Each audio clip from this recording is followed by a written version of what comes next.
guys for today's video. Basta kayong lahat mga idol. Ay, ginigisa ko ng bawang ang itong manok. Kasi bawang talagang pinakagusto ng amo ko dito sa manok. Ayan.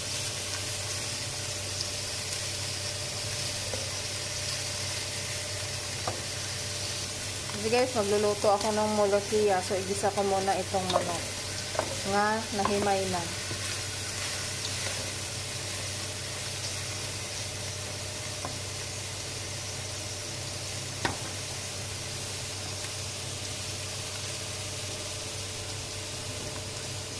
Ngayon, yung sabaw ng manok na pinag-boil ko kanina, yan, isabaw ko dyan para may lasa siya.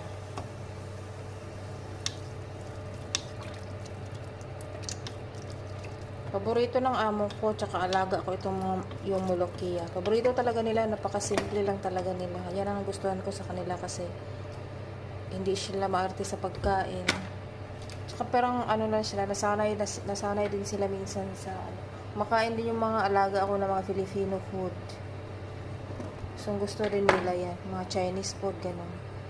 Mas gusto nga nila yung mga Chinese food, mga American food kaysa yung sarili nilang pagkain.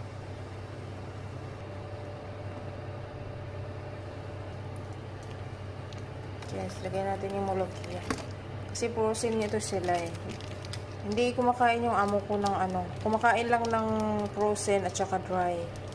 Masarap din yung dry ng molokia. Ako naman, gusto ko yung fresh talaga. Yung ipapaksiyo, ganun, diba? May iba sa Saudi talagang maraming molokia sa Saudi. Parang taniman daw ng palay. So, may mga palay din sila doon sa Saudi. Kasi may lugar doon talaga nga malamig. Katulad ng Taif, Saudi Arabia. Yan. Malamig talaga yung lugar na yun. So, maraming molokia silang itatanim doon. Tapos, mga palayan, mga sitaw. Ganun. May nakita akong vlogger doon nga ganun yung ano niya doon. Yung mga tao doon, ganun, may katulad din sa atin. Tsaka yung amo ko dito, nagkwento din siya nga, yung papa niya ay may farmer din talaga, may malaking farmer doon sa kanila, sa Saudi. Lahat-lahat ay tinatanim. Tulad din sa Pilipinas. Pakuluin muna natin yung paborito kasi nila talaga itong molokia, guys.